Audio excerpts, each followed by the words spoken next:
ဆလီရာစုတုန်းကဥရောပနိုင်ငံတွေကအသုံးပြုခဲ့တဲ့သူရဲကောင်းဝတ်စုံတွေအကြောင်းပြောပြမယ်။သူရဲကောင်းနိုင်တွေရဲ့ခုခံယူဝတ်စုံဟာစင်လုံးကျော်လွန်းလာကြောင်းသူတို့ကိုတိုက်ခိုက်ဖို့အတွက်လက်နက်အသစ်ဆက်ဆက်တွေကိုတောင်တီးတန့်တီးထွင်ခဲ့ကြရပါတယ်။ပထမတော့တန်ချကာပြားတွေကြားကဟိုက်နေရကိုဓာတ်နဲ့ထိုးဆိုင်လိုက်ရုံနဲ့ရန်သူကိုအနိုင်ယူနိုင်မယ်လို့ထင်စရာရှိပါတယ်။ဒါပေမဲ့တကယ်တမ်းကျတော့ထင်တယ်လို့မလွယ်ကူခဲ့ပါဘူး။တန်ချကာပြားတွေရဲ့ကွေးညွန့်နေတဲ့ပွန်တရန်ကြောင့်ထိုးဆိုင်လိုက်တဲ့ဓာတ်ချက်တွေဟာချောထွက်သွားပြီးဘာတရားမှမရစီခဲ့ပါဘူး။ဒါအပြင်စစ်တပ်တော်တွေဟာတန်ချကာပြားတွေရဲ့အောက်မှာတန်ကွင်းမိုင်းတွေကိုပါထပ်ပြီးဝတ်ဆင်လေးရှိကြပါတယ်။ဒါကြောင့်မလို့စစ်မြေပြင်တွေမှာစစ်သုံးတူတူဓားမကြီးတွေနဲ့ချွန်ထက်တဲ့တူလက်နက်တွေပေါ်ပေါက်လာခဲ့ပါတယ်။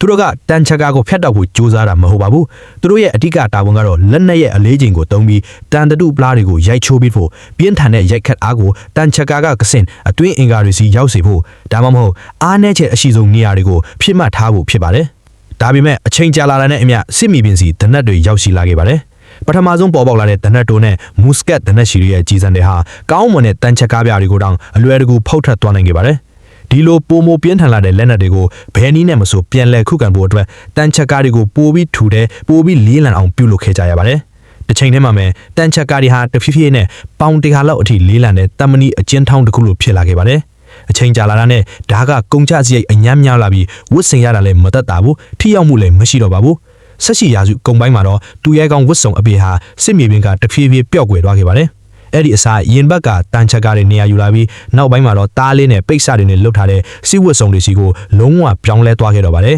။ကဲတငယ်ချင်းတို့လည်းဒီဝတ်စုံကြီးကိုဝတ်ကြည့်ကြလားဗျာ comment မှာပြောခဲ့အောင်နော်။ကဲတငယ်ချင်းတို့ရေဒီဗီဒီယိုလေးကိုကြိုက်နေတဲ့မဲ့ like and share လေးနေပြီးနောက်ဗီဒီယိုလေးတွေအတွက် follower လေးလုပ်ထားပေးအောင်ပါဗျာ။နေ့ဖက်လေးမှာကျမ်းမာပျော်ရွှင်ပါစေလို့ဆုတောင်းပေးပါတယ်ဗျာ။ကျေးဇူးတင်ပါတယ်။